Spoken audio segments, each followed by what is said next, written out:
60 special డిబేట్కి స్వాగతం.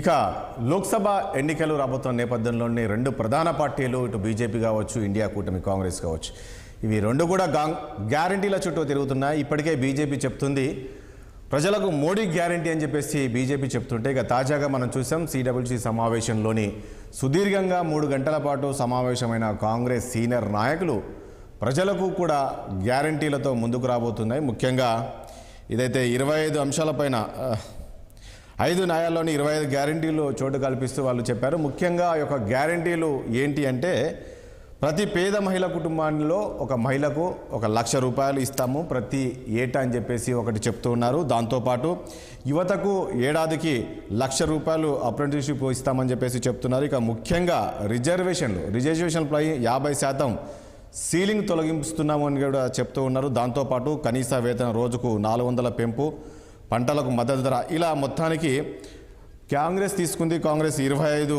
గ్యారంటీలతో ముందుకు వెళ్ళబోతుంది. దానికి 5 న్యాయ గ్యారంటీలు అని చెప్పేసి ముందుకు వెళ్ళబోతుంది. మరి చూడాలి, మరి నిజంగా ఈ గ్యారంటీలను ప్రజలు నమ్ముతారా? సో గ్యారంటీలతో ముందుకు వెళ్తే ప్రజలు మరి ఎంతవరకు విశ్వసిస్తారు?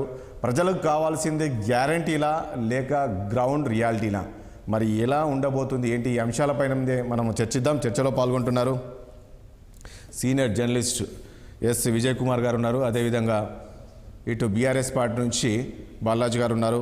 ఇక అదేవిధంగా కాంగ్రెస్ పార్టీ అధికార ప్రతినిధి రామచంద్ర రెడ్డి గారు ఉన్నారు. ఇక బీజేపీ అధికార ప్రతినిధి పూరెడ్డి కిషోర్ రెడ్డి గారు కూడా మనకు లైవ్లో ఉన్నారు. ముందుగా కిషోర్ రెడ్డి గారు, మీ దగ్గరికి పోతాం. ఇప్పుడు నేనేదైతే చెప్పానో సిడబ్ల్యూసీ సమావేశంలో తీసుకున్న నిర్ణయం సుదీర్ఘంగా 3 నుంచి 4 గంటల పాటు చర్చించి ప్రజలకు ఏం అవసరము, ఏం చేస్తే బాగుంటుంది, ఇప్పటి వరకు మోడీ ఏం చేశాడు, ఏం చేయలేదు, ఈరోజు ప్రజలకు మనం ఈ రకంగా చేయాలని చెప్పేసి వాళ్ళు ఇన్ని గ్యారంటీలు ప్రకటించారు. ప్రతి కుటుంబానికి, పేద కుటుంబానికి 1,00,000 రూపాయలు కావచ్చు, నిరుద్యోగులకు కావచ్చు. సో ఈ పథకాలు చూస్తే ప్రజల్లో ఒక మార్పు వచ్చే అవకాశం కనబడుతుందని చెప్పేసి కాంగ్రెస్ చెప్తుంది. ఏం చెప్తారు మీరు దీనికి సంబంధించి? ముందుగా రాజేష్ గారు, మీకు దూడిమెట్ల బాలరాజ్ యాదవ్ గారికి, రామచంద్రారెడ్డి గారికి, అట్లాగే విజయ్ కుమార్ గారికి, మన 6 టీవీ ప్రేక్షకులందరికీ నమస్కారం అండి. సో ఇప్పుడు 5 గ్యారంటీలు అంటే 5 న్యాయాలు 25 గ్యారంటీలు అనుకుంటాను. అవును, హెడ్లైన్లలో చూసింది. అవును. సో 25 గ్యారంటీలు ఇవ్వబోతున్నారు ఈ ఎలక్షన్లోకి వెళ్తూ కాంగ్రెస్ వారు. మొదటిది ఇది కాంగ్రెస్ వారిదా లేకపోతే ఇండియా అలయన్స్ కూటమి మొత్తానిది కామన్ మినిమం ప్రోగ్రామ్ లాగా మరి వారందరిది కలిపి ఈ గ్యారంటీలు ఇవి ఉంటాయేమో కొంచెం క్లారిటీ రావాల్సి ఉంది. అవును, అది మొట్టమొదటి విషయం. ఎందుకంటే వీరికి దాదాపు ఎన్ని సీట్లు అయితే ఉన్నాయో ఈరోజు, ఇప్పుడు ఏదో వీరికి 100 సీట్లు ఉన్నాయి, మిగిలిన వాళ్ళకి అందరికి 10-15 ఉన్నాయి అని అన్నట్టుగా ఉంటే అది వేరేగా ఉండేది. కానీ చాలా మందికి దాదాపు వీరికన్నా ఒక 10-20 సీట్లు తక్కువ ఉన్నాయి అంతే. వీరికి 50 వస్తే 30లో అక్కడ నేను అనుకోవడం తమిళనాడులో డిఎంకే అయినా లేకపోతే వెస్ట్ బెంగాల్లో మమతా బెనర్జీ గారిదైనా, మరి వారితో వెళ్తున్నారో లేదో తెలియదు. కానీ మొదటైతే ఇండియా అలయన్స్ లో వారు భాగస్వామ్యులే ఉండే. మరి వారైనా వీరందరికీ కూడా దాదాపు సమానంగానే సీట్లు ఉన్నాయి. ఒక 10-15 అటు ఇటు ఉన్నా సబ్స్టాన్షియల్ గానే ఉన్నాయి. మరి వారందరితో మాట్లాడి ఈ గ్యారంటీలు వారంటీలు ఇవ్వడం జరుగుతుందా, ఈ న్యాయాలు మేము చేస్తామనడం జరుగుతుందా అనేది తెలియదు.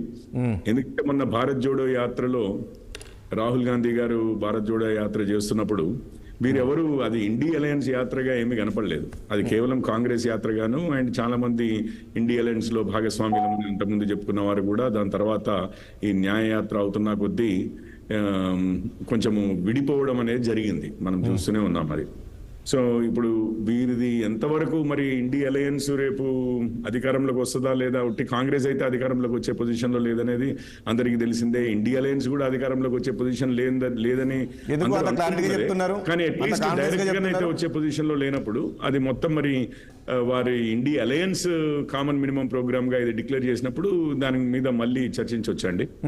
అది ఒకటి పాయింట్. ఇప్పుడు ప్రస్తుతానికి అది ఓన్లీ ఒక పార్టీ, అది సబ్స్టాన్షియల్ పార్టీ. ఇది ఎందుకు చెప్తున్నానంటే, అంటే ఇది ఒక అంటే ఈ యొక్క గ్యారంటీలో చూసి 25 అంశాలకు సంబంధించి అంటే ఏదైతే రాహుల్ గాంధీ జోడో యాత్ర చేశారో ప్రజల దగ్గరికి వెళ్ళాడు. సో ప్రజల సమస్యలు తెలుసుకున్నావు కాబట్టి ఇప్పుడు మనం ఇచ్చే గ్యారంటీలు ఏవైతే ఇవన్నీ కూడా ప్రజలకు అవసరమైన గ్యారంటీలు, ఇవి ప్రజలు మనల్ని విశ్వసిస్తారు అనేది వీళ్ళు చెప్తారు. అది ప్రజలు చెప్తారండి. ఇంకెన్ని రోజులు ఉంది?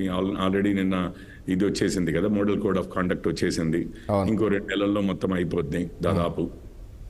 ప్రజలు ఎంత నేర్చుకున్నారు భారత్ జోడో యాత్రలో రాహుల్ గాంధీ గారు అన్న విషయం మీద, నిజంగానే ప్రజలకు ఏం కావాలి అని చెప్పి తను నిజంగా ప్రజలకు ఏం కావాల్సింది ఉండింది, తాను అర్థం చేసుకున్నది ఏంటి, ఆ అర్థం చేసుకోవడంలో లోపం ఉందా, లేకపోతే నిజంగానే చాలా అంతకుముందు కన్నా ఇప్పుడు చాలా ఎదిగారా రాహుల్ గాంధీ గారు ప్రజలను అర్థం చేసుకోవడంలో అనేది ఈ ఓటింగ్ జరిగిన తర్వాత మనకు వచ్చే సీట్లను బట్టి అర్థమైపోతాడు. అంటే కిషోర్ గారు ఒకటంటే ఇప్పుడు సరే మీరు చదివారు, ఈ రోజు మనం అంతా కూడా హెడ్లైన్స్ చూసాం. ఈ రోజు అంటే కాంగ్రెస్ సిడబ్ల్యూసీ తీసుకున్న నిర్ణయాలు ఇవి గ్యారంటీలని, ఇవి చూస్తే మీకు ఏమనిపిస్తుంది? ఇవన్నీ గతంలోనే బీజేపీ మొత్తం చేసింది, మోడీ అన్ని చేశారు, వీళ్ళు కొత్తగా చేసేది ఏముంది? ఇప్పుడు ప్రజలకు ఏం కావాలి అవన్నీ కూడా మేము అందించామంటారా? ఇప్పుడు చూస్తే ఇవన్నీ దాదాపు ఇందులో ముఖ్యమైనవి అట్లీస్ట్ మనం అంతకుముందు చూసినవి అని చెప్పి మనకి అనిపించింది. డేజావు అంటారు ఇంగ్లీష్ లో. సో ఇది ఎక్కడో ఈ సినిమా అంతకుముందు ఎప్పుడో చూసినట్లుందే అన్న టైప్ లో. సో పోయినసారి న్యాయ్ అభోగా న్యాయ్ అని చెప్పి పెద్ద అడ్వర్టైజ్మెంట్ రాహుల్ గాంధీ గారి ఫోటో తోటి నేను జూబ్లీ హిల్స్ చెక్ పోస్ట్ దగ్గరే బస్ స్టాండ్ దాని మీద చూసా లాస్ట్ టైం. అదేంటంటే 2019లో 72,000 ఇస్తాము ప్రతి కుటుంబానికి, పేద కుటుంబానికి 72,000 ఇస్తాము. ఈసారి పేద కుటుంబంలో ఉన్న స్త్రీకి అంటున్నారు. సరే అది బ్యాంక్ అకౌంట్ ఎవరి పేరు మీద, పురుషుని మీద ఇస్తారా స్త్రీల మీద ఇస్తారా అనేది మైనర్ డీటెయిల్. ఆ 72,000 ప్రతి కుటుంబానికి ఇస్తాము అన్నది అంతకుముందు మరి అది కూడా అర్థం చేసుకుని ఆ 72కు ఇప్పుడు ₹1,00,000 28,000 జోడించారు 5 సంవత్సరాల తర్వాత.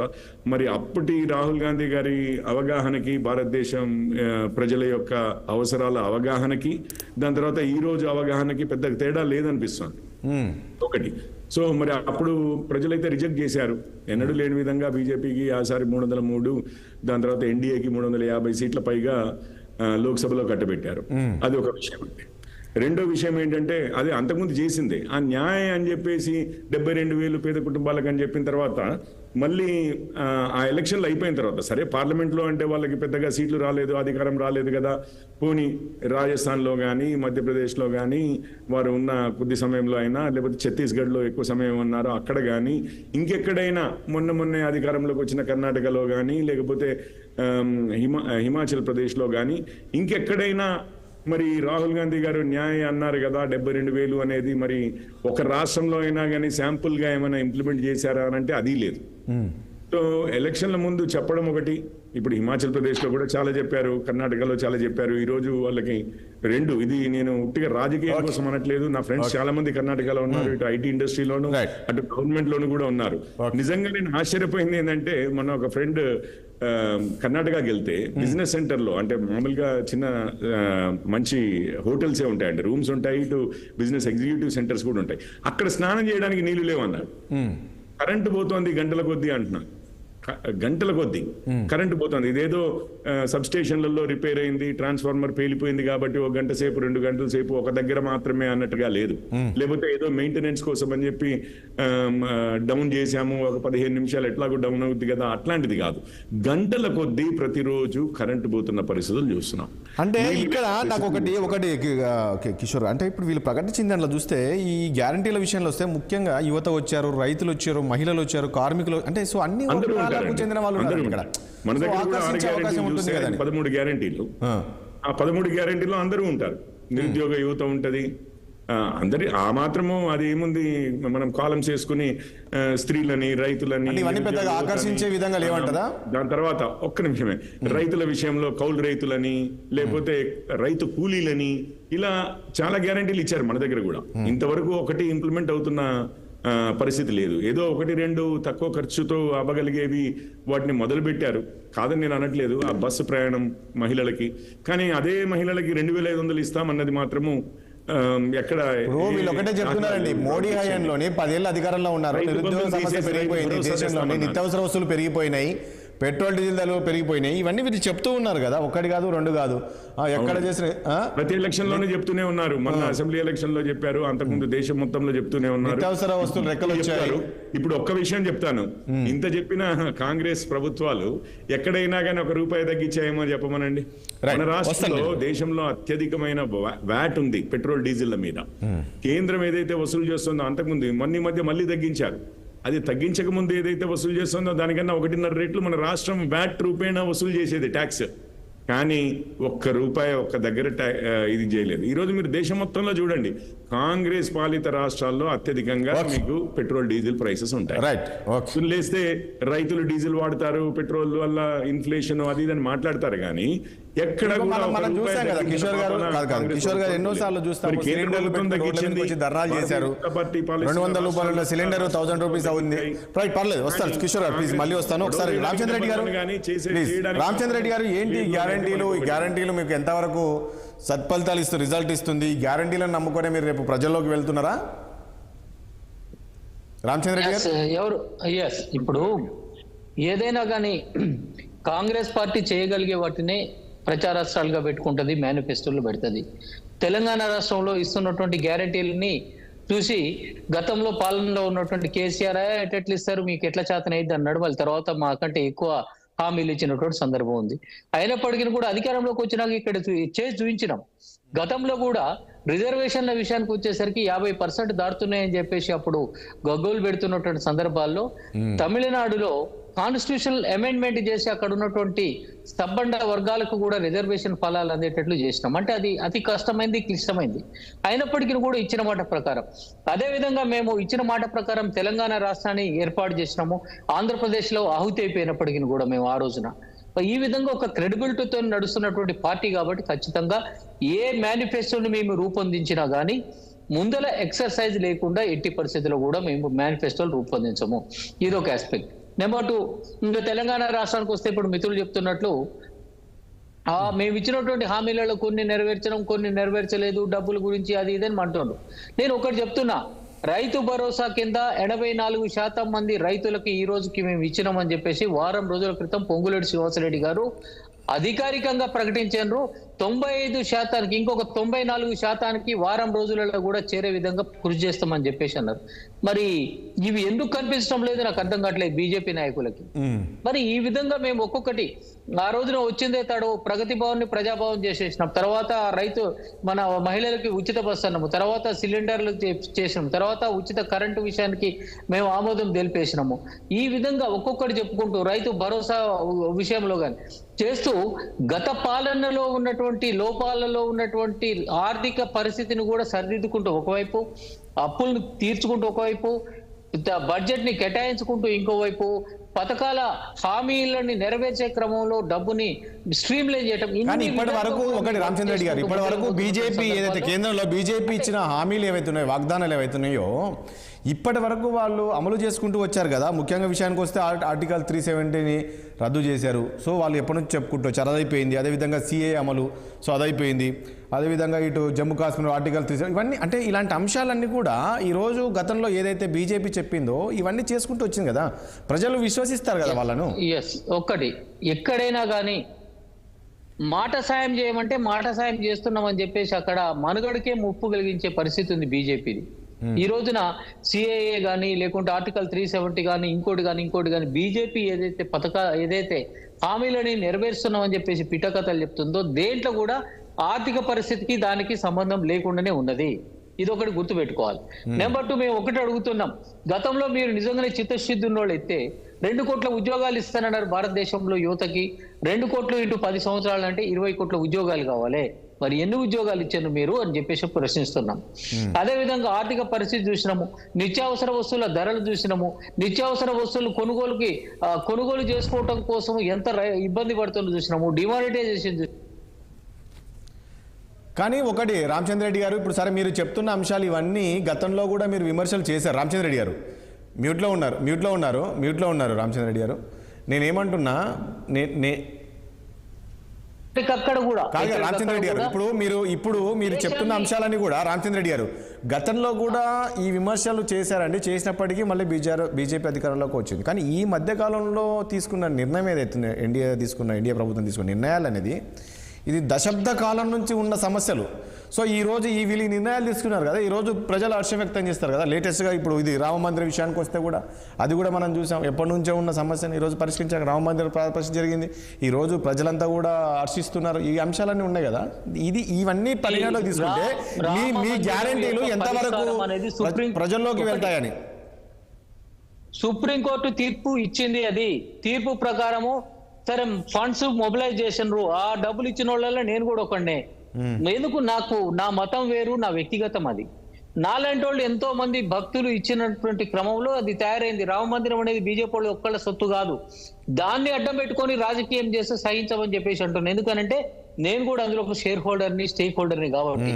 ఇక్కడ నేను చెప్పేది ఏంటంటే ఎంతసేపటికి కూడా దేశాన్ని అభివృద్ధి పథంలో నడిపించే విధంగా, ఆర్థిక వ్యవస్థని చక్కదిద్దే విధంగా ముందెలుగు పోకుండా ఒక పక్కన సిఏఏ అంటుండ్రు, సరే ఇంకో పక్కన ఆర్టికల్ 370, ఇంకొక పక్కన రాష్ట్రాలకు స్వతంత్ర ప్రతిపత్తి అని, ఇంకో పక్కన రామ మందిరం అని, ఇంకొక పక్కన గొడవలు అని చెప్పేసి ఎక్కడికక్కడ కూడా సెంటిమెంట్లతోని రెండు వర్గాల మధ్య చిచ్చు పెట్టడం, ఒక వర్గం మొత్తం ఓట్లని గ్రాప్ చేయాలని ప్రయత్నం చేయడం తప్పు అని అంటున్నా.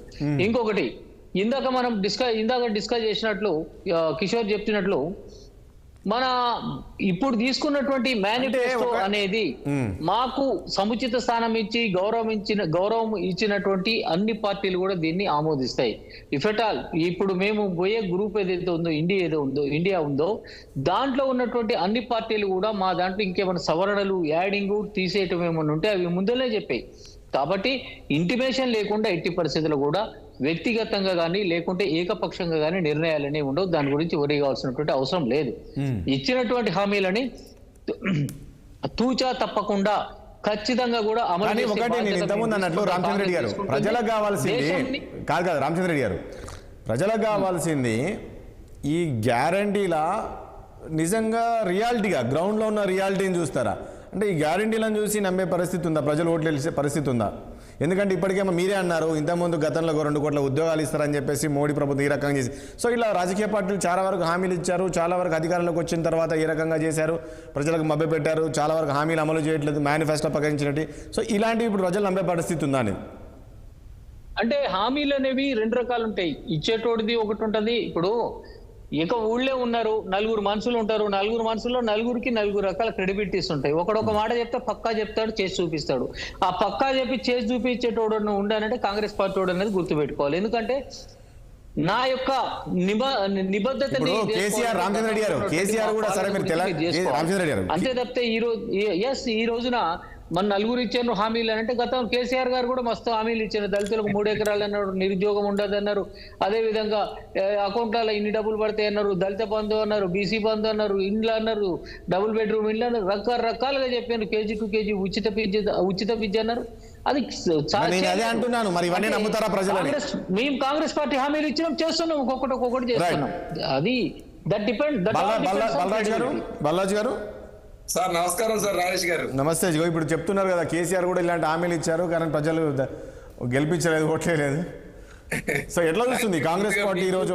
6 TV ప్రేక్షకులకు, ప్యానెల్ లో పెద్దలు, కాంగ్రెస్ పార్టీ అధికార ప్రతినిధి రామచంద్ర రెడ్డి అన్నకు, అదేవిధంగా కిషోర్ పోరెడ్డి గారికి, అదేవిధంగా రాజకీయ విశ్లేషకులు నర్రా విజయ్ కుమార్ గారికి నమస్కారం. ఓకే, ఇప్పుడు రామచంద్ర రెడ్డి అన్న ఊళ్ళో ఉన్న మంచి మాటలు చెప్పే మనిషి, చెప్పింది చేసే మనిషి కాంగ్రెస్ అంటే మిగతా పార్టీలు చెప్పినట్టు చేయమని అర్థమైంది. అంటే మా కాంగ్రెస్ పార్టీ చెప్పిందే చేస్తారు, సంతోషం. మీరు చెప్పినట్టే చేస్తారు, కాంగ్రెస్ వాళ్ళే చెప్పిందే చేస్తారు, సంతోషం కాదంటే మీరు చెప్పిన ప్రకారం. మరి ఎందుకు 100 రోజులలో 12,000 ఇవ్వలేకపోయారు కౌలు రైతులకి? ఎందుకు 15,000 ఇవ్వలేకపోయారు? వ్యవసాయ కూలీలకు ఎందుకు 12,000 ఇవ్వలేకపోయినరు?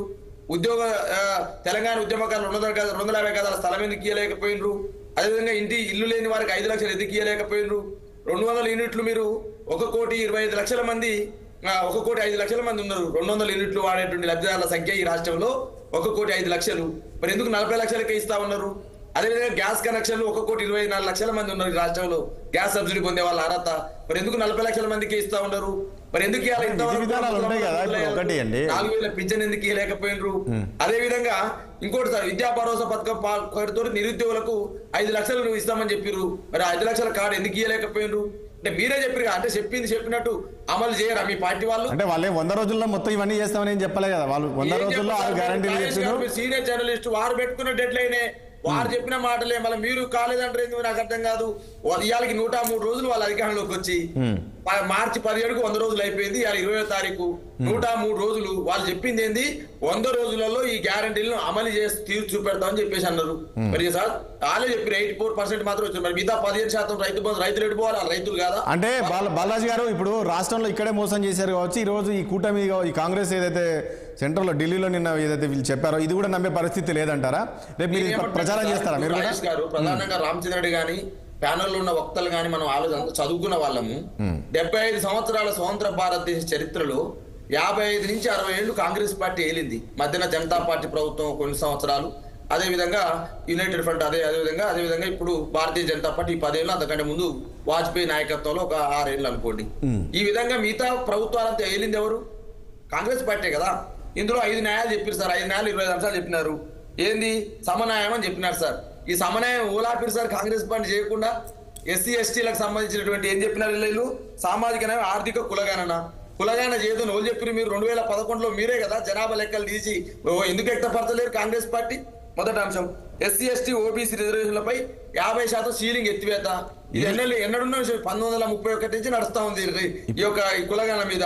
ఎందుకు మీరు చేయలేకపోయినారు? 55 ఏళ్ళు మీరే ఉన్నారు కదా. అదేవిధంగా ఎస్సీ ఎస్టీ సబ్ ప్లాన్ చెప్పినారు. మరి రాష్ట్ర వ్యాప్తంగా మీరు అమలు చేసామని గతంలో రాసి అయిపోతాం, ఎందుకు అమలు చేయలేకపోయారు? ఇది సమన్యాయంలా.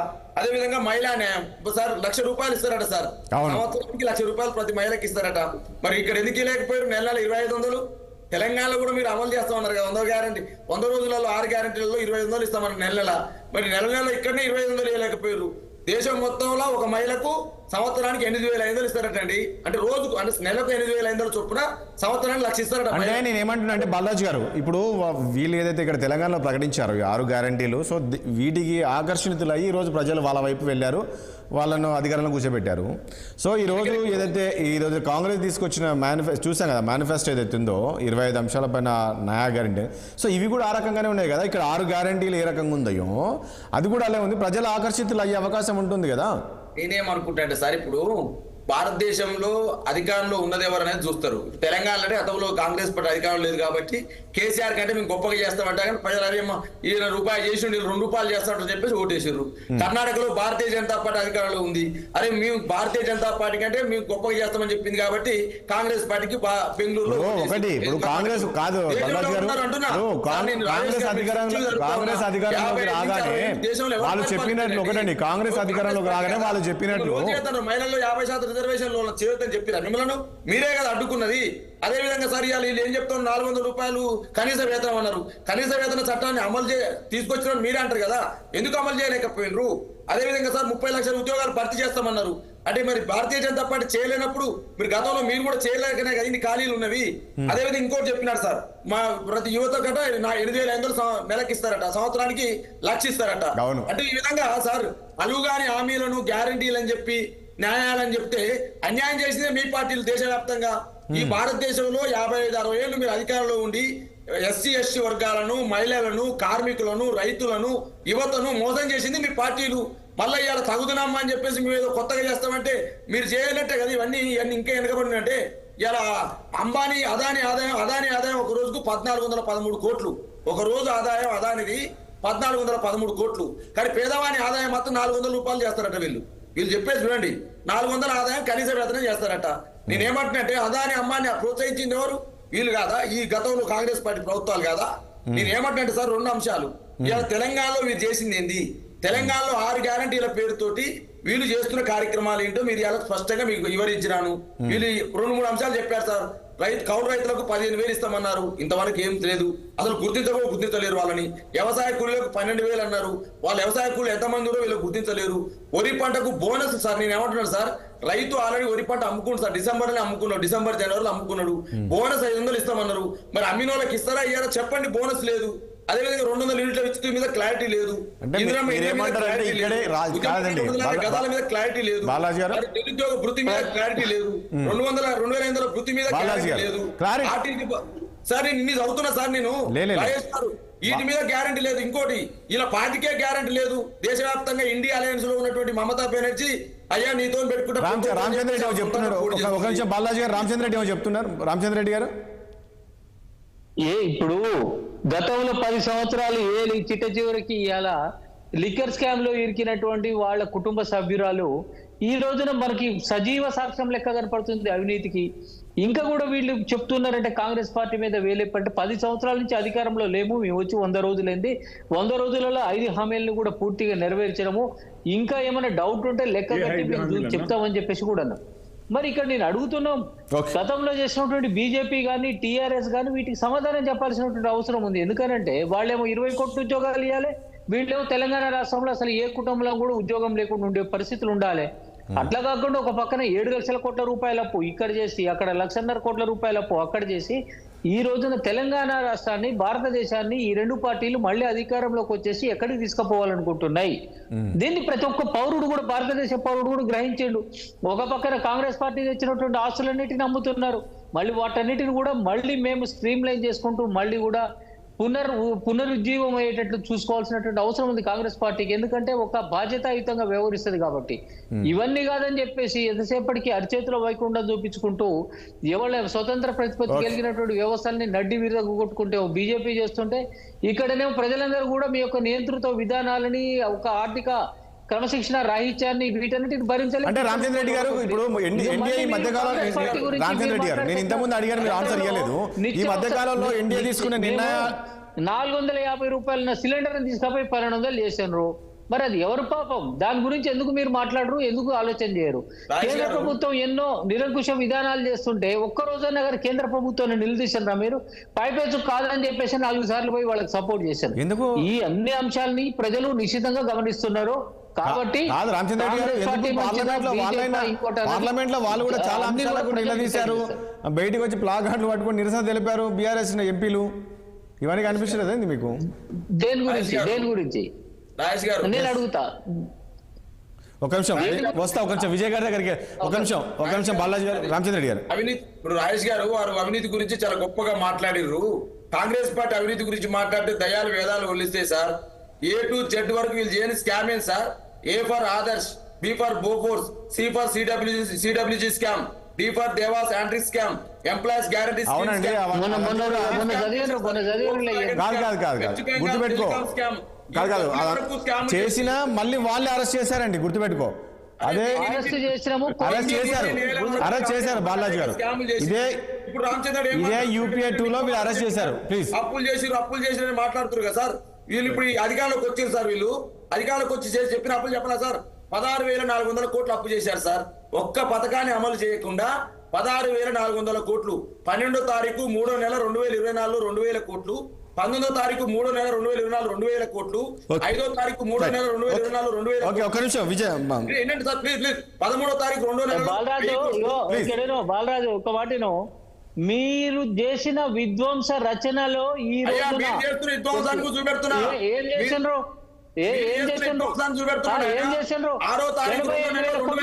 విద్యుత్ కోసం తెస్తారు, 85,000 కోట్లు పెట్టేసి 24 కరెంట్ ఇస్తానని చెప్పేసి మళ్ళీ వస్తాను. ఒక నిమిషం బాలాజీ గారు, ఒక నిమిషం లెక్క కట్టుకుంటూ మాట్లాడుతున్నారు. 400 కోట్లు తెచ్చారు, 16,400 కోట్లు అప్పు తెచ్చారు.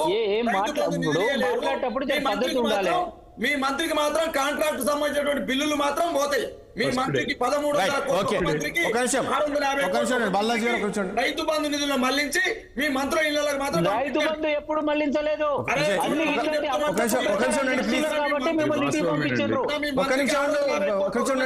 బాలాజీ గారు, ఒక నిమిషం ఉండండి. 13,000 కోట్లు రైతు బంధు నిధుల్ని మళ్లించిన చరిత్ర కాంగ్రెస్ పట్టుకుంది. అరే రైతు బంధు నిధులని మీరు మళ్లించాలని చూస్తే మేము ఆపిలో మేము ఎలక్షన్ కమిషన్ దగ్గరికి పోయి ఆపించింది మేము.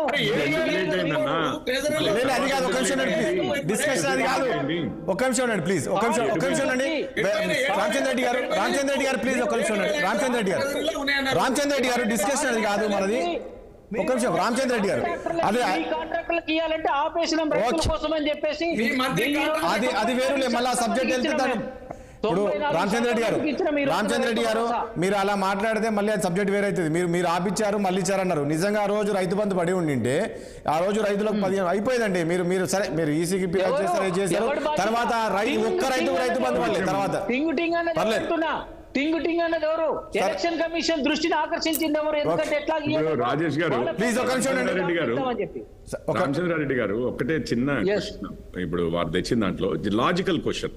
ఇప్పుడు ఎలక్షన్ల ముందే గవర్నమెంట్ దగ్గర పైసలు ఉండి వారు ఒక బటన్ నొక్కితే రైతులందరికీ పోతాయి అన్న సమయంలో మీరు ఎలక్షన్ కమిషన్కి వెళ్ళిరు ఆపిరు అని అనుకుందాం. అవును. మరి ఇప్పుడు ఆ డబ్బులన్నీ అట్లాగే ఉన్నాయి కదా, మీరు పవర్లోకి రాగానే నెక్స్ట్ డే ఆ బటన్ వచ్చేసి అయిపోయేది కదా. మరి ఇన్ని నెలల తర్వాత కూడా 80% మందికి ఇచ్చినామని మీరు అంటున్నారే, మరి ఇంత లోపల ఆ డబ్బులు ఎక్కడపోయినాయండి అనేది ప్రశ్న. అది వాస్తవం అంటే డౌట్ ఏముంది? మీరు రాగానే బటన్ వస్తే వెళ్ళిపోయేది కదా 8వ తారీఖే. కానీ ఆ డబ్బులు ఎక్కడిపోయినాయి అనేది ప్రశ్న. అంటే వారేమంటున్నారు, కాంట్రాక్టర్లకు ఇచ్చుకున్నారు అంటున్నారు. అదిగా నాకు డీటెయిల్స్ పూర్తిగా లేవు చేయబట్టి నేను ఇప్పుడు ఏమనలేను కానీ, బట్ అట్లాంటి రూమర్స్ అయితే నేను విన్నాను. సరే, అంటే అప్పుడు వీళ్ళే చెప్పారు కూడా అట్లాంటి అంటే మీకు హైకోర్టు అన్నది అటువంటి పరిస్థితి ఉంటే రైతు బంధు నిధులను మళ్లించిందని చెప్పేసి ఒక పిల్ వేయడానికి మీకు అవకాశం ఉంది. మళ్లించిందని కాదండి, ఇప్పుడు గవర్నమెంట్ అక్కడ లాక్ అయి ఉండదు కదా, ముందే ఇవ్వడానికి డబ్బులు ఉండే, మోడల్ కోడ్ ఆఫ్ కండక్ట్ ఉండే, ప్రభుత్వం ఇవ్వడానికి ప్రభుత్వంలోకి రాగానే బటన్ నొక్కితే ఆ డబ్బులు వెళ్ళిపోయేవి కదా. కానీ ఎటుపోయినాయి ఆ డబ్బులు? ఏమైనా ఐడియా ఉందా? ఎందుకు 15,000 ఇస్తామన్నారు కదా. రైట్, ఒక నిమిషం ప్లీజ్. ఒకసారి మళ్ళీ వస్తారు రామచంద్ర రెడ్డి గారు, మళ్ళీ వస్తాను ప్లీజ్. అంటే అది ఓకే, అది ఒకటండి రామచంద్ర, మళ్ళీ వస్తారు మీ దగ్గరికి.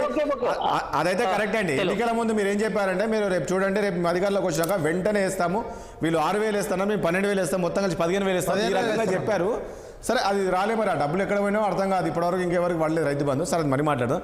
విజయ్ గారు ఏం చెప్తారు? తప్పు ఎందుకు వేయలేదండి రామచంద్ర రెడ్డి గారు? నేను అడుగుతాను. మరి మీరే అన్నారు కదా ఇదే ముఖ్యమంత్రి కూడా అన్నారు కదా. ఆల్రెడీ మంత్రి గారు పబ్లిక్ గా స్టేట్మెంట్ ఇచ్చారు, 84% మంది రైతులకు ఇచ్చినాము, వారం రోజుల్లో దాని 94%. విజయ్ గారు ప్లీజ్, ఒక నిమిషం. రామచంద్ర రెడ్డి బాధ్యతాయుతమైన అఫీషియల్ స్టేట్మెంట్ అది.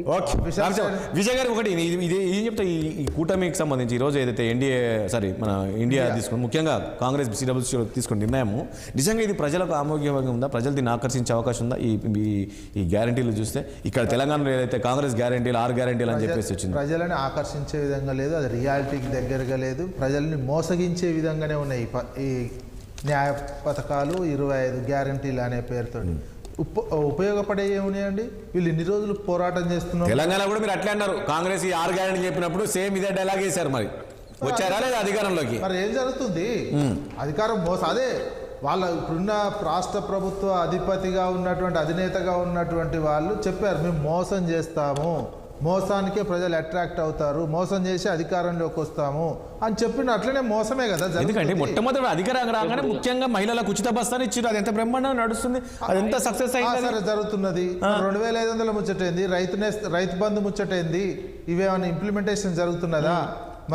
మిగతా అన్ని ఎటుపోయినాయి?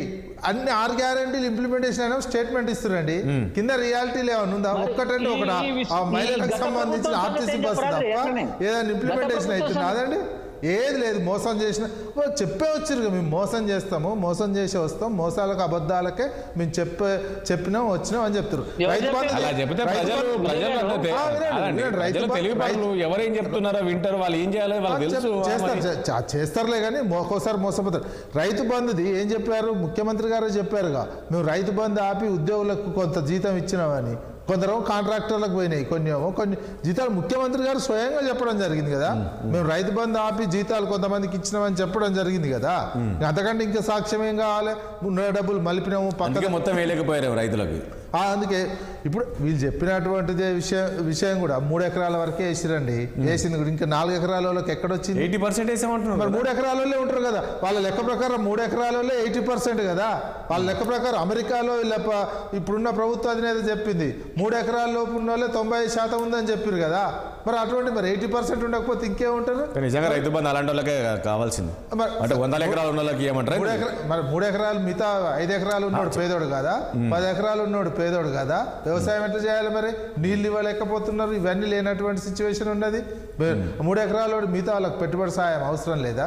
ఇప్పుడు కేంద్రంలో కాంగ్రెస్ పార్టీ ఇచ్చినటువంటి ఈ హామీలు కూడా నిరంతరం ఒకటి కిసాన్ న్యాయాన్ని, యువ న్యాయం అని చెప్పారు. కిసాన్ న్యాయలో వీళ్ళు భారతదేశానికి ఎందుకు ఉచిత రైతాంగానికి ఉచిత విద్యుత్తు, అదేవిధంగా ప్రాజెక్టులకు 70,000 టీఎంసీలు సముద్రంలో కలుస్తుంటే 60 సంవత్సరాల తర్వాత కూడా ఎందుకు ఉపయోగించుకునే విధమైనటువంటి ప్లాన్లు ఇప్పుడు రూపొందించలేదు. ఇప్పటికి రైతు పోరాటం జరుగుతుంటే ఎంఎస్పి కోసం కమిషన్ వేస్తా అని చెప్పడం ఏంటండి? మేము ఎంఎస్పి చట్టం చేసి రాగానే ఇంప్లిమెంటేషన్ చేస్తామని చెప్పాలి కదా.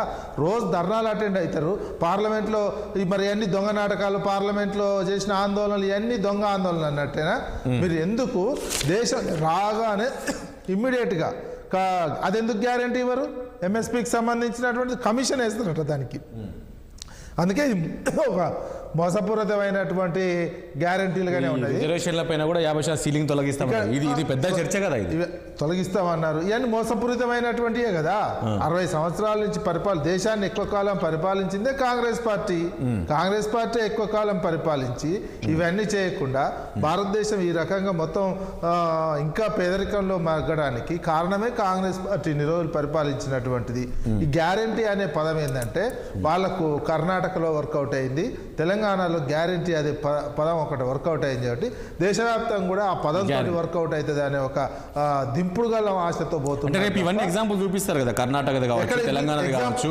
ఈ రోజు ఆ రోజులో మేము చెప్పాము, అధికారులకు వచ్చాము, ఎగ్జాంపుల్ చూపిస్తే ఇక్కడ ఇంప్లిమెంటేషన్ జరగదు. ఒకటి కూడా ఇక్కడ ఇంప్లిమెంటేషన్ జరగట్లేదు. 500 బోనస్ అన్నారు, పోయిన వానాకాలం పంటకెళ్ళలేదు, ఇప్పుడు కూడా ఇంక ఇవ్వలేమని చెప్పేసారు. ఆల్రెడీ వ్యవసాయ శాఖ మంత్రి మేము వచ్చే వానాకాలం పంటకు 500 బోనస్ ఇస్తాము, ఇప్పుడు ఉన్న రబీ పంటకు 500 బోనస్ ఇవ్వము అనేది. అంటే వాళ్ళు ఏం చెప్పలేదు కదా, మేము ఇప్పుడే ఇస్తామని చెప్పలేదు కదా, మేము బోనస్ ఇస్తామని చెప్పారు తప్ప వాళ్ళు మేము 100 రోజులలో అనుకోవాలి కదండి. 100 రోజుల పథకం అది కూడా 100 రోజులలో ఉంటది కదా. అది కూడా ఇప్పుడు 100 రోజులు అయింది, వరి కోతలు రేపటి నుంచి ఫస్ట్ వీక్ లో మొదలైన. ఆల్రెడీ కొందరు కోసిరు, కొందరు మిల్లులకు అమ్ముకుంటూనే ఉన్నటువంటి పరిస్థితి. ఇట్లాంటి మోసపూరితమైనటువంటిది కాంగ్రెస్ పార్టీకి. ఇప్పుడు బీజేపీని విమర్శించారు, బీజేపీని దాటి మేము అధికారంలోకి రావాలి అంటే ఇట్లాంటి మోసాలు చేసే అటువంటి వాళ్ళని ముందల పెట్టుకుంటే ఎట్లా కాంగ్రెస్ అధికారంలోకి వస్తుంది? ఎగ్జాంపుల్ మోసాలు చేసేటోళ్ళు అంటే కాంగ్రెస్ పార్టీ పిసిసి అధ్యక్షులే, కర్ణాటక, కేరళ. కానీ ప్రజలు కూడా ఇలాంటి గ్యారంటీలకి ఆకర్షితులు అవుతున్నారు కదా, ఎఫెక్ట్ అవుతున్నారు కదా. ఇప్పుడు లేదు కదా, కనీసం గ్యారంటీలు మోసపోవడానికి వాళ్ళు మోసం చేస్తున్నామని చెప్పి వస్తారు. అన్ని సందర్భాల్లో వర్కౌట్ కాదు. కేరళ వీళ్ళకి సంబంధించిన పిసిసి అధ్యక్షులు కేరళలో సుధాకర్ ఆయన మీద అన్ని కేసులేనండి. అటువంటి ఆయన ముందర పెట్టి వీళ్ళు రన్ చేస్తా అంటే రన్ చేయనటువంటిది. దేశానికి ఏం సింబల్ ఇస్తారు, ఏం మెసేజ్ ఇస్తారు? కర్ణాటక పిసిసి అధ్యక్షుడు డికే శివకుమార్, ఆయన మీద అన్ని కేసులే. ఇక ఇప్పుడు మన దగ్గర తెలంగాణలో ఉన్న పిసిసి ఎన్ని రకాల కేసులు, ఏ రకమైనటువంటి ఎట్లున్నాయో అందరికీ తెలిసినటువంటి ఇట్లాంటి వ్యక్తులను ముందర పెట్టి భారతదేశాన్ని రూల్ చేస్తా అంటే ప్రజలు ఎట్లా విశ్వసిస్తారు? ఒకసారి సరే మోసం చేస్తే నమ్మొచ్చేమో, మొత్తం ప్రతిసారి భారతదేశ ప్రజలంతా కూడా విశ్వసనీయత లేదు కదా. రానటువంటి విధంగా ఉన్నది. ఇండియాలో కూడా సామాన్యుడు బతికే పరిస్థితి లేదు. ఏ రకంగా నిత్యావసర వస్తువులు కావచ్చు, ఈ రెండు గ్యాస్ సిలిండర్ ఎన్ని రకాలుగా పెరిగిపోయాయి. భారతదేశాన్ని పరిపాలించిందే ఈ రెండు జాతీయ పార్టీలు. పరిపాలించినప్పుడు ఇంకా ఎందుకు ఈ గ్యాస్ విషయంలో కానీ, నిరుద్యోగ విషయంలో కానీ, మిగతా పేదరికం ఎందుకు పోవట్లేదు? రాష్ట్రాలు ఇంకా ఏమైనా 5 రాష్ట్రాలే భారతదేశాన్ని ఎందుకు సాధాలి? మిగతా రాష్ట్రాలు 5 రాష్ట్రాలేనా భారతదేశాన్ని? అంటే అది కూడా అయితే అది కూడా సౌత్ ఇండియా. అది కూడా చూడండి, సౌత్ ఇండియా ప్రజలు చేస్తున్నటువంటి కష్టాన్ని వాళ్ళు నార్త్ ఇండియా వాళ్ళు పెత్తనం చేస్తూ మనం దోచుకోబోతున్నారు. ఆ పార్షాలిటీ ఉందా? అది వాస్తవమే కదా. భారతదేశాన్ని సాగుతున్న రాష్ట్రాలు ఏంటి? భారతదేశానికి డబ్బులు ఇస్తున్న రాష్ట్రాలు సౌత్ ఇండియాలోనే ఉన్నాయి. నార్త్ చూసుకుంటే ఒక గుజరాత్ ఒకటి దేశానికి డబ్బులు ఇస్తుంది, మహారాష్ట్ర ఇస్తుంది, మనమే. మిగతా అన్ని పడిదినుడే. మన సౌత్ ఇండియా మనం అంటారు అంతే కదా. మన పడి తింటున్నటువంటి సౌత్ ఇండియా చేస్తుంటే మరి పెత్తనం మాత్రం మళ్ళీ వాళ్ళే, నార్త్ ఇండియా వాళ్ళే పెత్తనం చేయాలి. తెలంగాణ మీద వాళ్ళదే పెత్తనం కావాలి, సౌత్ ఇండియా మీద వాళ్ళదే పెత్తనం కావాలి. మనం డిసిప్లిన్ గా జనాభా కంట్రోల్ చేసి పెడితే ఎంపీ సీట్లు ఏమో మనకు తగ్గిస్తారు. వాళ్ళు ఇష్టం మనం కష్టం చేసినటువంటి తిని వాళ్ళు జనాభాను పెంచి వాళ్ళకేమో అన్ని వాళ్ళకి పెత్తనం చేస్తున్నటువంటి ఇట్లాంటి పరిస్థితి రాకూడనటువంటి అంశం. ఓకే. ఈ రకమైనటువంటి వివక్షత ఉందా ఇది మన ఓన్లీ చర్చ సీరియస్ గా మీరు కొంచెం సహకరిస్తే నేను మాట్లాడతాను. ఫైనాన్షియల్ గా భారతదేశాన్ని వినపడట్లేదా? రాష్ట్ర ఆర్బీఐ చెప్తుంది. కిషోర్ రెడ్డి గారు చెప్తా ఒక చిన్న ప్రశ్న వారికి చాలా ఇప్పుడు విజయ్ కుమార్ గారు మంచి జర్నలిస్ట్ కదా, వారికి ఎటువంటి పక్షపాత ధోరణి ఉండదు ఏ పార్టీల మీద కూడా. అందుకని వారిని ఒక చిన్న ప్రశ్న, ఇంతకుముందు చెప్తున్నారు మనం సంపాదిస్తుంటే వాళ్ళేమో జనాభా పెంచుకొని వాళ్ళేమో ఫ్రీ బిల్ తీసుకొని అని అంటున్నారు. ఇదేమన్నా మతాల గురించి అంటున్నారా అని చెప్పి నాకు అనుమానం వచ్చింది. ఎందుకంటే స్వాతంత్రం వచ్చినప్పుడు మనం మతాల బేసిస్ మీద మన ఇది ఉంది చూసారా, నిష్పత్తి. అది కొన్ని మతాలేమో పెరిగినాయి, కొన్ని తగ్గినాయి. మరి వారు అదే విధంగా మతాల విషయంలో కూడా అట్లాగే అంటారా? ఇప్పుడు జనాభా పెరుగుతున్నది ఏంటి అనేది వారికి కూడా తెలుసు. పెరగందే 47లో ఇంత శాతం ఉన్నవారు అంత శాతం ఈ రోజు అయ్యారు అని అంటే, ఇంకొక మతం వారేమో అప్పుడు అంతున్నవారు కొంచెం తగ్గారు అని అంటే, మరి వీరు తక్కువయ్యారు, వారు పెరుగుతున్నారు, పిల్లల్ని కంటూ ఉన్నారు, వారు లబ్ధంతా పొందుతున్నారు అని అంటున్నారు. వీరు మతాల వారీగా మాట్లాడుతున్నారా, ప్రాంతాల వారీగా మాట్లాడుతున్నారా? మరి ఆ విభజన అంతా మనము తీసుకుందామా? మరి విజయ్ కుమార్ గారు అత్యధికంగా మనమే ఇస్తుంటాం కేంద్రానికి, ఏమైనా ఎక్స్ప్లెనేషన్ ఇస్తారా ఒక్కసారి? సో చెప్తారండి. ఇప్పుడు నేను మాట్లాడాలి కదా సార్, విజయ్ కుమార్ గారు ఏమైనా ఎక్స్ప్లెనేషన్ అంటే దేశాన్ని ఈ విధంగా విభజించి పాలించిన సిద్ధాంతము ఇక వారు మొదలు పెట్టారు. ఇప్పుడు మళ్ళీ అవే టాపిక్ మొదలు పెట్టారు. అట్లా అనుకుంటే ఉత్తర తెలంగాణ, దక్షిణ తెలంగాణ, మా కృష్ణపట్టే ఎమ్మటి ఎన్ని ప్రాజెక్టులు కంప్లీట్ చేసింది బీఆర్ఎస్ ప్రభుత్వము. ఆడ ఉత్తరాంధ్రలో 1,00,000 కోట్లకు పైగా వెచ్చించారు అని చెప్పి ఎవరన్నా మొదలు పెడితే అది ఎంత అపహాస్యంగా ఉంటుంది. తెలంగాణ స్టేట్ ఇది, తెలంగాణ. మీరు భారతదేశాన్ని వివక్షత పార్లమెంట్ స్థానాల్లో కూడా మనం ఎంత కొట్టుకున్నా 130 అండి. సౌత్ ఇండియా మొత్తం 130 స్థానాలు. సార్ అంటే ఒక ఇస్తాను ఒకసారి కిషోర్ గారు ఒక విషయం మనం సరే ఆ గ్యారంటీలో మాట్లాడదాం. ఇప్పుడు నేను ఇంతకుముందు ఏదైతే మనకు విజయ్ గారు చెప్పారో, ఈ గ్యారంటీలు అనేది కాంగ్రెస్ పార్టీకి బాగా కలిసి వస్తున్నట్టుందండి. ఎక్కడైతే ఈ గ్యారంటీలు అనేది అమలు చేస్తామని చెప్తున్నారో అక్కడ ప్రజలు వీళ్ళకు బ్రహ్మరథం పట్టే అవకాశం కనబడుతుంది. రేపు జరిగే లోక్సభ ఎన్నికల్లో కూడా ఈ రాష్ట్రాలు ఎక్కడైతే అధికారం చేపట్టాయో కాంగ్రెస్ పార్టీ, ఇవే అక్కడ చూపించి చూడండి ఈ రకంగా మేము వెళ్ళాము, సో ఈ రోజు మనం అనుకున్నట్లుగా ప్రజలకు అమలు చేశాం. ఇవి ప్రజలకు అవకాశం ఇస్తే మాట్లాడతా, టైం అయిపోతున్నట్లుంది. ప్లీజ్ ఒకసారి కిషోర్ గారి దగ్గరికి వెళ్ళి మీ దగ్గరికి వస్తాను ప్లీజ్. సార్ నేను అదే అంటున్నాను సార్, ఇక్కడే కాదు వారు దేశం మొత్తంలో కూడా ఇట్లాంటి గ్యారంటీలే ఇచ్చారు. పోయినసారి 2019 ఎలక్షన్లో కూడా అభూగా న్యాయ్ అనుకుంటూ ఓ గ్యారంటీ ఇచ్చారు. అది మనందరికీ తెలిసిన విషయమే. సో అప్పుడు ఏమైంది ఫలితాలు మనం చూసాం.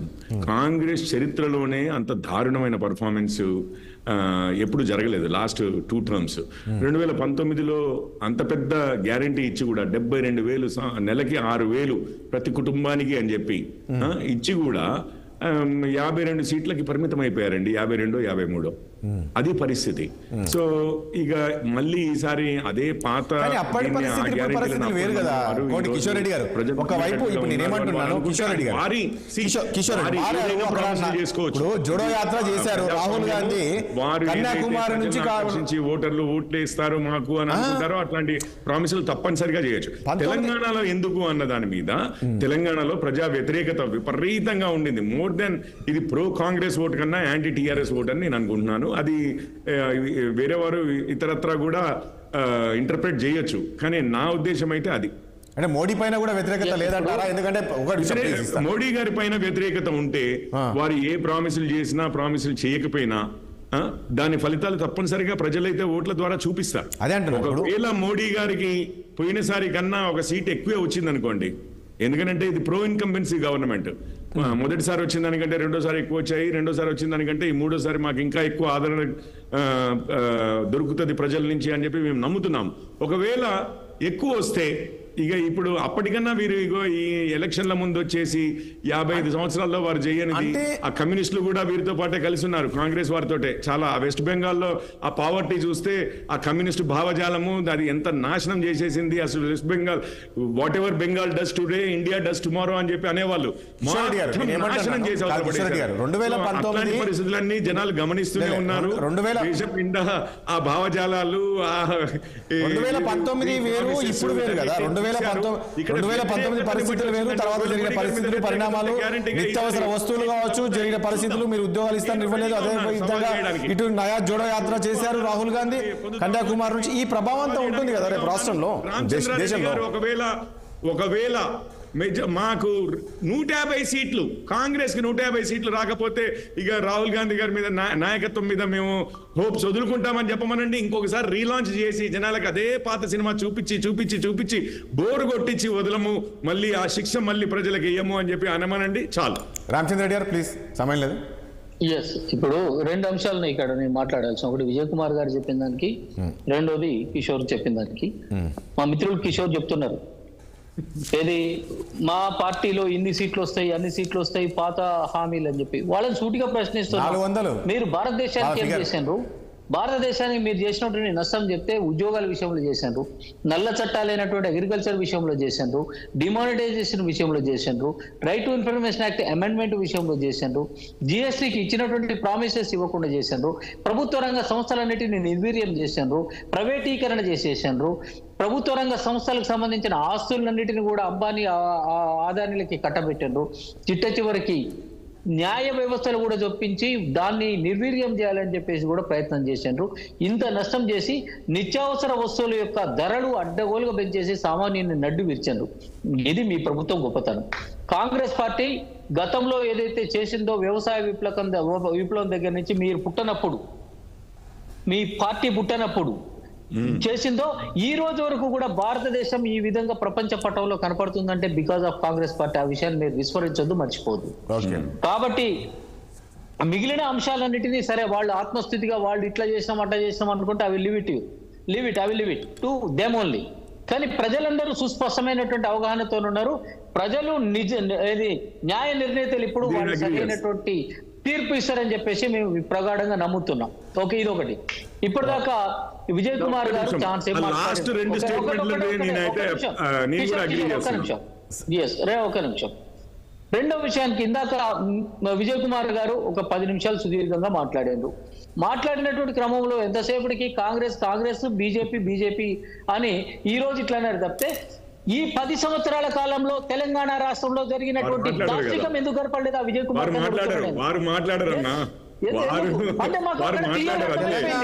పది సంవత్సరాల పసిబాలులో పర్ క్యాపిటల్ ఇన్కమ్ పెరిగిందండి, ఇన్కమ్ పెరిగింది, వ్యవసాయ వృద్ధి పెరిగింది. మీరు కనీసం పంటలు ఇప్పుడు ఎండిపోతున్న పంటలు కాపాడలేకపోతున్నారు కదా, పండిన పంటను కొనలేకపోతున్నారు, పండించుతున్న తగలబెట్టుకునే సిచ్యువేషన్ కు 2014 చంద్రబాబు కాలంలో ఏముండేనో తెలంగాణకు మళ్ళీ అదే దాపించిందండి. మళ్ళా కరువు, పంటల్లో పెట్టుకోవడం, బోర్లు ఎండిపోవడం, మోటార్లు కాలిపోవడం, ఎన్ని కష్టాలు తెలంగాణకు 6 నెలలకి మొత్తం పంటల్లో పెట్టుకునే సిచ్యువేషన్ ఈ తెలంగాణకు తీసుకొచ్చిందండి. ఈ రకమైన తెలంగాణ ఘోరాతి పర్ క్యాపిటల్ ఇన్కమ్ పడిపోతుంది, పంటల కొనుగోలు ఇంత కరెంటు రాత్రిపూట పావులు కలిసి వచ్చుడు, ఇదంతా మళ్ళీ వచ్చింది. తెలంగాణ పాత రోజులు కనిపిస్తున్నాయి. పల్లె కన్నీరు పెడుతుందని తెచ్చారు. రామచంద్ర రెడ్డి ఒకటైతే కనబడుతుంది, అక్కడక్కడ రైతులు మాత్రం పంటలు తగలబెడుతున్నారండి. రామచంద్ర రెడ్డి గారు ప్లీజ్ ఫైనల్ ప్లీజ్ సమయం చెప్పరా. అయితే ఒకటేమంటున్నామంటే ప్రజలు చాలా తెలివి మీరి ఉన్నారు. కాంగ్రెస్ పార్టీ ఎంత బ్రహ్మాండమైనటువంటి పరిపాలన అందిస్తుందో మనం బయట తిరుగుతుంటే మాకు చాలా తెలుస్తున్నది. ఇంకా కూడా మేము 100% చేస్తున్నాం అని చెప్పేసి గొప్పలు కేసీఆర్ గారి లెక్క కానీ టీఆర్ఎస్ ప్రభుత్వం లెక్క చెప్పుకోం. ఇప్పుడు మేము ఇచ్చినటువంటి హామీలను అందుకోవటం కోసం ఒక్కొక్క స్టెప్ ఎదుగుతూ ముందరికి పోతున్నాం. అది చిత్తశుద్ధితో చేస్తున్నాం. ఒకవైపున కాంగ్రెస్ పార్టీ అప్పులు కట్టాలి, ఇంకోవైపున ప్రభుత్వాన్ని నడిపించాలి, ఇంకోవైపున హామీలకు డబ్బులు ఖర్చు పెట్టాలి.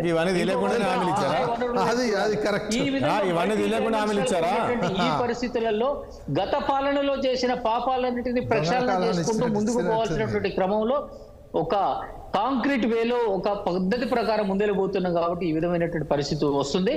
ఖచ్చితంగా కూడా ఇచ్చినటువంటి హామీలని 100కి 100 బాలాజీ గారు సమయం లేదేమో చెప్తున్నారు. రామచంద్ర రెడ్డి గారు బాలాజీ గారు అడుగుతున్నారు ఒక క్వశ్చన్ ప్లీజ్. సమయం లేదు బాలాజీ గారు ప్లీజ్. బాలాజీ గారు బాలాజీ గారు సుదీర్ఘంగా వద్దు, జస్ట్ ఏది అడగాలనుకున్నారో అది అడగండి, టైం లేదు ప్లీజ్. మ్యూట్లో ఉన్నారు చూడండి. క్వశ్చన్ లేవనెత్తే ఒక్కొక్క అన్నారు, మీరు ఎట్లా చేస్తారని అని అన్నారు కదా సార్. ఏమంటే పవన్ కళ్యాణ్ గారు మీ యొక్క అలయన్స్ లో ఉన్నారు, ఎన్డీఏ అలయన్స్ లో పవన్ కళ్యాణ్ ఏం చెప్పారంటే సౌత్ ఇండియాకు అన్యాయం జరుగుతూ ఉంది, ఎన్ని రకాలుగా పదవుల విషయంలో కావచ్చు, ప్రాజెక్టుల విషయంలో కావచ్చు, అదేవిధంగా పన్నుల పంపకాల విషయంలో అన్యాయం జరుగుతుంది. మేము అనలేదు సార్, మీతో అలయన్స్ గా ఉన్నటువంటి పవన్ కళ్యాణ్ గారు ఈ అంశాన్ని లేవనెత్తినారు. గతంలో మోదీ రాకముందు సార్ రాష్ట్రపతి నార్త్ ఉంటే ఉపరాష్ట్రపతి సౌత్ ఉండేది సార్, సౌత్ రాష్ట్రపతి ఉంటే నార్త్ ఉపరాష్ట్రపతి ఉండే సార్. ఆ దాన్ని కూడా ఇలా భారతీయ జనతా పార్టీ దాన్ని పొందబెట్టింది సార్. రెండో అంశం సార్, నేను ఏమంటాను సార్, ఇలా పోరెడ్డి గారు వ్యక్తిగతం కాదు, ఇది భారతదేశ రాజకీయాలు, ఇది ప్రజాస్వామ్యం కోసం ప్రజల కోసం ఏర్పడినటువంటి ప్రభుత్వాలు. ఆ ప్రభుత్వాలు సార్ ప్రభుత్వం అధికారంలోకి వచ్చినప్పుడు ఏం చెప్పారు సార్ మోదీ గారు? 2 రకాలుగా చెప్పారు సార్. 2 లక్షలు 2 కోట్ల ఉద్యోగాలు ఇస్తామని చెప్పారు సార్. అది అమలైందా సార్? 15 లక్షల నల్లధనం ప్రతి అకౌంట్ అమలైందా సార్? నిరుద్యోగం పరిస్థితి ఏంటి సార్? ఈరోజు కార్మికుల పరిస్థితి ఏంటి సార్? రైతాంగం పరిస్థితి ఏంటి సార్? రైతులు ఆందోళన చేస్తున్నారు సార్. 700 రోజులు గతంలో చేసినారు, ఈ రోజు చేస్తా ఉన్నారు. వాళ్ళు మిమ్మల్ని వజ్రాలు అడుగుతారు, వేడిలు అడుగుతారు సార్. రైతులు కనీసం మద్దతు ధర అడుగుతా ఉన్నారు సార్. కాంగ్రెస్ గరే చెప్పింది, భారతీయ జనతా పార్టీ గరే చెప్పింది సార్. స్వామినాథన్ సిఫార్సులు మేము అమలు చేస్తాం, స్వామినాథన్ మేము భారత రత్న చెప్పుకుంటే కదా గొప్ప గొప్ప మాటలు. కాంగ్రెస్ ఏం చెప్తుంది? 2005లో స్వామినాథన్ సిఫార్సులు చట్టం చేసింది మేమని చెప్తుంది, కనీస వేతన చట్టం తీసుకొచ్చింది మేమని చెప్తుంది. భారతీయ జనతా పార్టీ మేము భారత రత్న ఇచ్చిన స్వామినాథన్ అని చెప్తుంది సార్. అదే రైతాంగానికి చూద్దాం ఏం జరగబోతుందో చూద్దాము, ప్రజలు ఎలా నిర్ణయిస్తారో రాబోయే రోజులు చూద్దాం. థ్యాంక్ యూ బాలాజీ గారికి, అదేవిధంగా కిషోర్ రెడ్డి గారికి, రామచంద్ర రెడ్డి గారికి, విజయ్ గారికి చర్చలో పాల్గొనేందుకు మీ అందరికీ కూడా ధన్యవాదాలు అండి. చూసాం కదా మొత్తానికి ఏదైతే కాంగ్రెస్ ఏదైతే తీసుకున్న మేనిఫెస్టో ఏదైతే పెట్టిందో మొత్తానికి నయా గ్యారెంటీ అని చెప్పేసి ఒక 25 అంశాలపైన వాళ్ళు ముందుకు వెళ్ళబోతున్నారు. మరి ప్రజలు ఎంతవరకు విశ్వసిస్తారో ఏం చూడాల్సి ఉంటుంది. మరి ఇప్పుడు ఈ గ్యారంటీలు అనేది ఒకటి కాంగ్రెస్ తెరపైకి వచ్చింది. ఇది రాష్ట్రంలోని ఎక్కడైతే ఎన్నికలు జరుగుతుందో అక్కడ ఈ గ్యారంటీలు అమలు చేస్తామని చెప్పడం వెంటనే ప్రజలు కూడా ఆ గ్యారంటీలను విశ్వసిస్తున్నారు. ఇప్పటికే మనం చూసాం కర్ణాటక కావచ్చు, తెలంగాణలో కావచ్చు, మరి రేపు దేశంలో కూడా ఈ గ్యారంటీలు అమలు చేస్తామని చెప్పేసి వీళ్ళు చెప్తున్నారు. ప్రజలు ఎంతవరకు విశ్వసిస్తారు ఏంటి? మరి ఇక్కడ మోడీ గ్యారంటీ అని చెప్పేసి బీజేపీ చెప్తుంది, వీళ్ళు ఈ గ్యారంటీలు వీళ్ళు చెప్తున్నారు. 25 అంశాలు తీసుకొచ్చి చూద్దాం ఏం జరగబోతుందో రాబోయే రోజుల్లో. ఇది వాళ్ళ చర్చ. రేపు మరో అంశంతో మళ్ళీ చూద్దాం. 6 టీవీ చూస్తున్నారు.